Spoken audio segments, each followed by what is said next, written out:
welcome back to another video. So today I thought we would talk about everything I read in the month of August.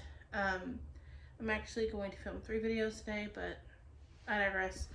The baby just went down for a nap, or for bed, so I'm filming this really quick before I get a shower and go to bed. So, first thing I finished this month was Wicked Beauty by Kate Roberts. Well, first thing I finished was Electric Idol by Katie Roberts. I actually finished it and Wicked Beauty. Finished both of those this month. I actually really enjoyed them. I gave Electric Idol 5 stars, and Wicked Beauty, I can think of what it's called, 4 stars. I felt like Electric Idol to me was almost the same story as Tinkerbell and Tink and Hook. So the Electric Idol follows Persephone's sister, and I'm drawing a blank on her name for the life of me. It's her and Eros.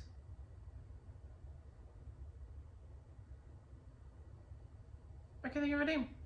Anyways, it follows her, and she's a plus size curvy girl. She's an influencer. She's very like image conscious, and she pisses off Aphrodite, and Aphrodite puts her son Eros up to killing her. So instead of killing her, he's like, if you're my wife, my mother can't kill you. So it's like a fake marriage to lovers. It's really good. Again, I do feel like it's like a retelling of Tink and Hook, but I still enjoyed it. And then Wicked Beauty, I gave 4 stars because honestly, I did not believe the trouble would have ended up a trouble. I just feel like Hera didn't change, like Hera didn't fit well, and she almost forced herself to fit, and the 2 boys were perfect matches for one another. So I finished those 2. Next, I'm just going to go through all the ones I don't have in my hands, and then we'll go back to the ones I do. Next, I finished Once Upon a Dream by Liz Barswell. So this is a Twisted Disney retelling. It is so good. Actually, no, I'm sorry. I'm thinking of the different Twisted Disney one.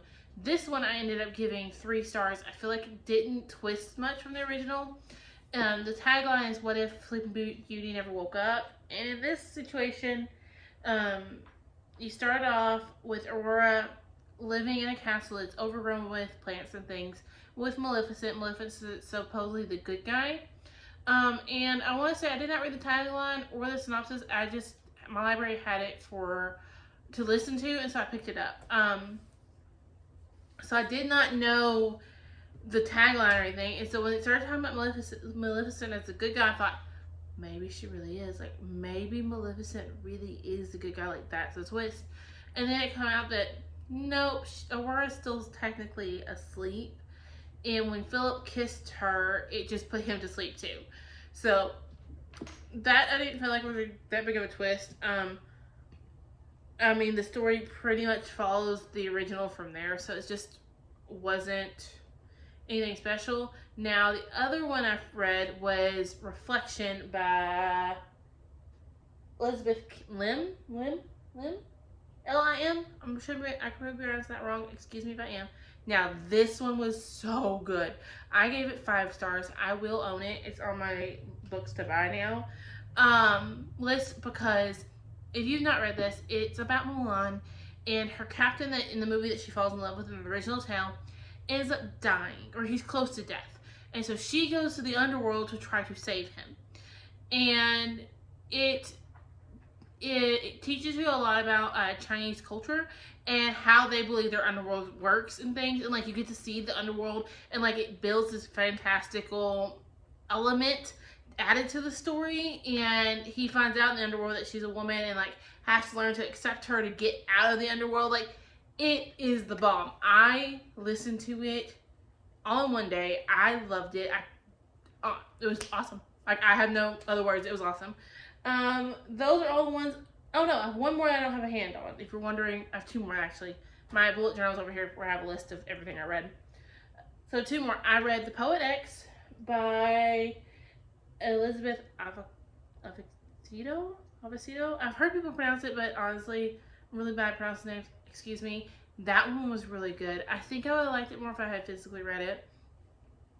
Again, it was one of those that my library happened to have on audio, and I was able to pick it up. So I think I would have liked it more if I had listened to it, or if I read it physically. I did give it 5 stars. It was really good. I think it's an interesting format. I think I would have got more out of it if I had read it. The last one that I don't have in my hands is King Killer's Club, and I'm just going to pop all of these up here because I don't remember who that's by. And this is about a world where I don't remember if they're called level A's, or I think I have a note in here that I know I wrote everything down.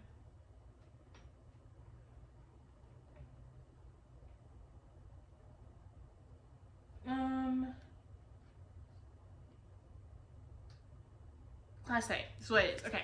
So in this world, you're a class. They rate you based on like your internet history, what you've Googled, things you've posted online, things you've said. Like, they track everything down, and you're given a rating from like class A to class, I think E or C, or E or F or something. The lower class means that you are less likely to murder someone. You're less likely to commit a crime. The next class up means you may murder someone, but it's going to take a lot for you to do it. Class A are like Charles Manson, crazy psychopaths. And we're following a girl who has been ranked as a Class A. Supposedly, she murdered her best friend and decapitated her. What we know is our main character, she claims that she is innocent. She did not kill her best friend, and that she just woke up in the shed they found them in, and her head was gone. She gets sentenced to 80 years in prison, and this random guy comes and gives her a choice: either you do 80 years, or you come to this camp and learn to be an assassin. So of course she goes to the camp. And shit takes off from there because all the campers are teenagers who are Class A's as well. And they think they're the first, they are told they're the first of their time, of this brand. They're going to be killing like really bad guys, like, they're going to be assassins for the United States government. And it kind of takes off from there. I ended up giving this 3 stars. Honestly, I'm going to say 3.5 because the twist was great. I did not see it coming. I did not see how this ended either. There is a second one. I can't think of what it's called. I will be reading that one if I can get my hands on it. My library doesn't have it. But I truly enjoy this one. The reason I'm giving it 3.5 and not 5 is not something I would read again. Now that I know the twist, I know why they're there, what they're doing, and what's really going on, I don't think I would enjoy as much for a reread. And that's kind of like my 5-star criteria is, will I read this again and still get as much enjoyment out of it as I did the first time? That's where my 5-star goes. So now with all those out of the way, let's go through the ones that I have already finished and I have in my hands. First thing I finished was The Gracier by Lin Kim Leggett. I gave this 5 stars. Guys, I love this so much. If you enjoyed, if you enjoyed Good Girl's Guide to Murder, if you like that writing style, you'll enjoy this. So this follows is her name Grace? No, Tyranny, because I thought that was her name. Tyranny James. And she lives in a village where every 16th year, these girls are sent out into the wild to let go of their magic. They are left there for an entire year on their own. And when they come back, they are to get married or go to work, whatever. I'm trying to read.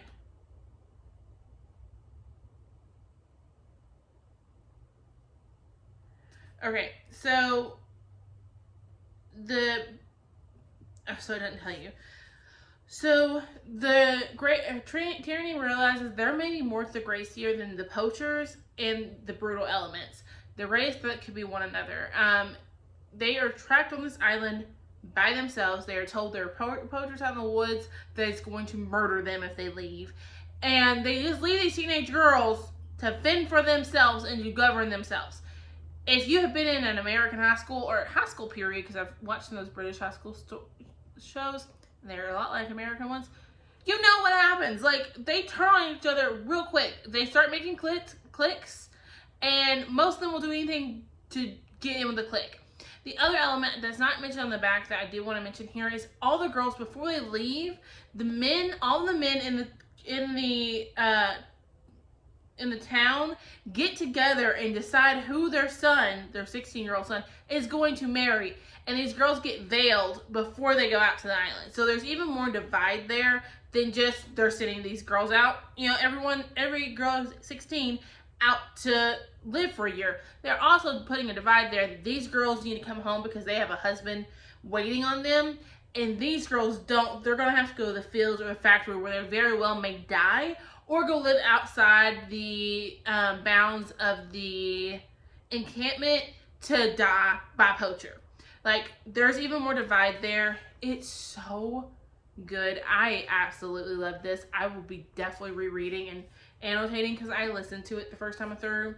I think I actually stopped and I did not make it. I made an annotation on the front, like in the front of it, which is the first time, a long time I've done that. It was just so good. I won't read my annotation in the front because it will give the ending away, and I don't want to do that at all. But if you not pick this up, I highly recommend. If you like Burn Our Bodies Down, I was trying to think of another one. We All See the Ants. I could be that wrong. The A.S. King that talks about ants. I'm gonna put it up here so I like right there so you can see it. But there's an A.S. King about ants. You would like this one. There is like a realist, what do they call it here? It's a sharp prose and gritty realism is what they say on the back, like the little synopsis here. And I would have to agree with that. It adds a fantastical element to the realism that kind of develops as you go. It's so good. But I finished it. Next, I finished Before the Devil Breaks You by Liva Bray. I ended up giving this 4 stars. I annotated the heck out of this because I listened to it, but I also physically read while I listened. This one, I think this one's my favorite out of the series thus far. It does not have as much as a creepy little song in as the first 2 do. I will say that.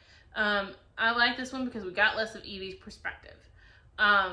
You really get perspective from the whole group this time around and not just Evie. If you know me, I said this before when I read Layer of Dreams, I do not care for Evie. I just find her annoying.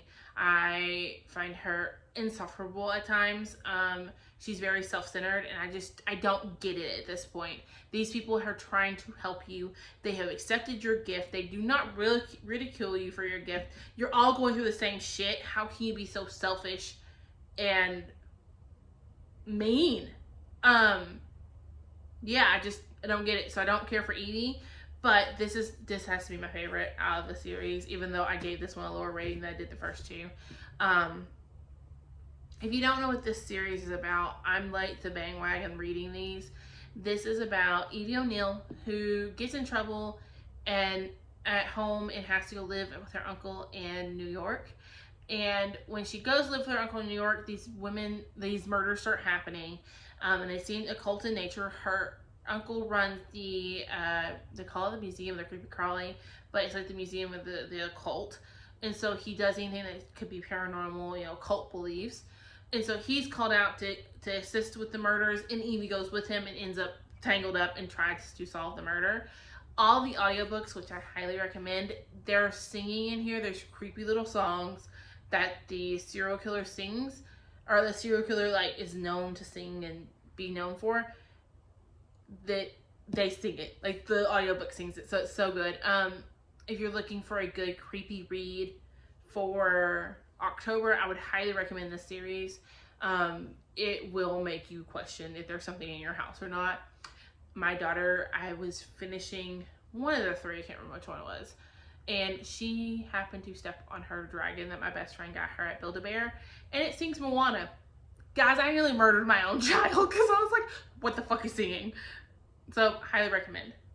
Next that I finished this month was Ninth House by Leigh Bardugo. Guys, I cannot believe I waited this long to read this book. I need the next one. Like, I want to know. I had tabbed the hell out of this. I'm giving it 5 stars. I'm going to reread. I absolutely love this. I will say I read her Gracier trilogy. I've read that by Leigh Bardugo. I have never read Six of Crows. I really don't have a drive to. If you think I should, after reading this, let me know. I will give it a try for YouTube. At least, you know, maybe I can do it like a vlog of me trying to read it. But this was so good. If you don't know what this is about Alex. Alex can see what they call grays, which are ghosts. So people who've passed on to the other side. And she gets roped into being basically the police for secret societies who are doing magic, because she can see the grays and keep them remotely safe. So when they do these rituals, they have to cross the veil, or at least pierce the veil. And when you pierce the veil, you can't obviously they can't really ward their spaces against the grays. The grays can get in and they try to like break through the circle. And so Alex is there to keep them away. She is the Virgil to Darlington's Dante. Or she's Dante to his Virgil. Did it tell me here?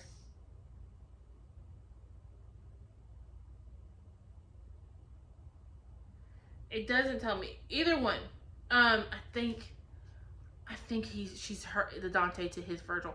I'm right. She's the Dante to his Virgil, excuse me. And you find out pretty quickly Darlington's gone missing. The very first line of this book is, hold on. By the time Alex managed to get the blood out of her good wool coat, it was too warm to wear it.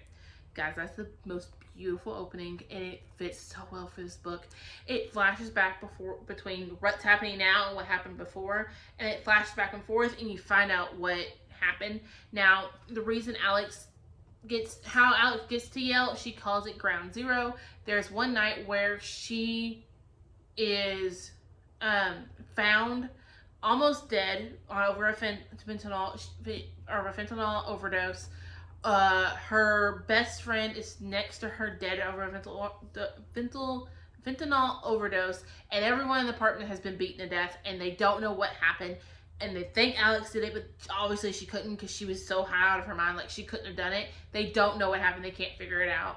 And when she's huffed in the hospital while they're trying to figure everything out, the dean comes to her and says, look, if you sign your life away, come to Yale, be Dante, I will make this go away. And that's what she does, and that's how you get this. The ending of this was so fucking good. Just A1. I need the second one now. It doesn't come out till January, and I wish somebody told me that before I finished it, but highly, highly recommend. Next, I finished Kingdom of the Wicked by Carrie Monacello. I gave this 3 stars as well. I think I would bump it to 3.5 because I would like to reread. I did listen to this via Scribd. I pay for the subscription every month. I highly, highly recommend Scribd. I love it. But I listened to this one. This one follows Emilia, and Emilia ended up basically wrapped up with one of the 7 princes of hell, Wrath. And my problem with this is Emilia seems to fall for Wrath pretty quickly, and he is giving her no kind of indication that he wants this. Everyone talks about their love story and how hot he is and how much they love their love story, but maybe I missed something since I was listening to it and not physically reading. Let me know in the description, or let me know in the comments. I'll reread. But he didn't give her any indication. He's just doing what the deal they set out agreed upon to do. That's literally all Wrath is doing. So the dramatization and the hype of their love story, there really isn't one to me. I also thought this was dark academia when I picked it up for some reason. It's not. But it is based in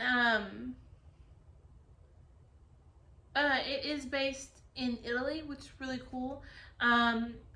Victoria, they are witches, and that's how she gets wrapped up with Wrath. It's her twin sister ends up dying, and she goes looking for her murderer, and she ends up conjuring Wrath on accident, and now they're tied together.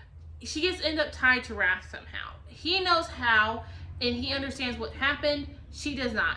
So, yeah, that just kind of happened. Again, I gave it 3. I'm gonna give it 3. I'm gonna give it 3 stars actually. I think it was really good. I really enjoyed it, but I probably would reread. But I went into it wanting like a hot, steamy love story, and that's not what I got. Next to last that I finished this month is Hawthorne Legacy by Jennifer Lynn Barnes. This one I finished pretty quickly. I did annotate the heck out of it, but my library copy is due tomorrow. That's why I'm filming this video tonight and not waiting until this weekend. But I did finish it. I enjoyed it. I ended up giving it, according to my bullet journal, 4 stars. I'm going back and forth. This one honestly wrapped all the mysteries up in a beautiful little bow. I know there's a 3rd one coming out. What it's going to cover, I don't know. I mean, she could go into what happens the rest of the year that Avery has to live in the Hawthorne house. But as far as like, where's Tobias? What happened to Tobias? How did Avery get chosen to be the inherit all the money? Are the boys really mad at her? Like, all of that gets wrapped up in a pretty little bow in here. So I don't know why we need a 3rd one. But like I said, I did give it 4 stars. I enjoyed it. It wrapped the mystery up. I feel like all my questions are answered, and I'll probably pick up the 3rd one just to see what it's about, because now I'm curious. And the last book I actually ended up completely finishing this month. Today is the 30th. Tomorrow's the 31st. I may finish one more, but I'll just throw it in with my September like I always do. And that is Anatomy of Love Story. So if you've not heard of this one, I had seen the cover, which, give you a little close-up, everywhere. And so when I saw it sitting on my library shelf, and he was like, you know what, I'm gonna pick it up, give it a try. If I don't like it, I wasted 1 checkout. Like, it's not a big deal. It's not like they're counting how many books I check out a month or anything like that. This is actually really good. This follows Hazel. Hazel wants nothing more than to be a surgeon. She does live in the late 1800s. I want to say 1870s. So obviously women are allowed to do that. She is coming out to age to be married and all that. Just so you know, she's supposed to marry her cousin, which I think is really gross, but that's my own opinion.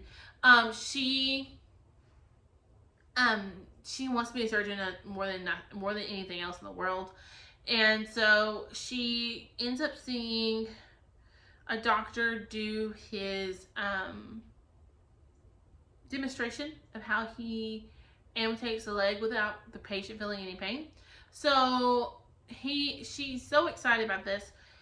And he releases that, he's going to do a class. So Hazel decides she wants to take the class and do that. You're also following Jack. His name is Jack, right? I think it's that. Yay! Jack. Jack is a gravedigger. He steals bodies. They call him something else, and I can't ever say that word, so excuse me if I don't use a proper term there. But he says he's not a grave robber, because he does not steal the clothing. He does not steal he just steals the body. Like, he just steals your actual body. He's not gonna steal your shit, just your body. So he's gonna strip you butt naked and then take you to the surgeon. And so he's been selling bodies forever. Him and Hazel cross paths when she goes to the lecture to see, the leg amputated. And so through a turn of events, she ends up asking him to get her a body to study, so that she can study to be a surgeon. And it takes off from there. Guys, I actually really enjoyed this love story. I was rooting for it the entire time. I love Hazel as a main character. She's very independent-minded and strong-willed, and she really just wants to be herself. Like, she just wants to help. She has a mind for for anatomy. She thinks it's super interesting. She loves to know how the body works, and so I really loved her as a character. I'm hoping to do a full review for this toward the end of the month. And which I was gonna film tonight, but I'll probably film it later. But anyways, I'm gonna do a full review for this. If you've not picked this up, I highly recommend. Not only is this the coolest cover I've ever seen, there is a sequel coming, and her dress in the shape of a brain this time. The heart does have significance in this. I think the heart being on the cover really does play a part.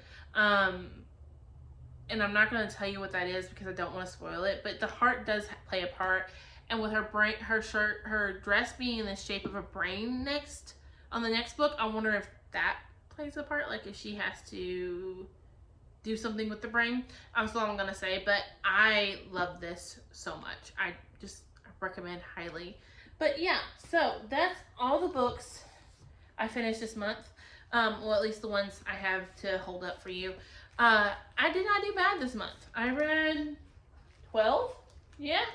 According to the book, I read 12. And I physically read a couple of these. So, 1, 2, 3 in my hands here. I read 3. That's not bad at all compared to like the 1 or 2 I usually get read. So, this is everything I read. I hope y'all enjoyed this video. If you have any questions or any suggestions, please leave them in the comments. I'd be more than happy to hear them. If you think I need to give Six of Crows a try, let me know.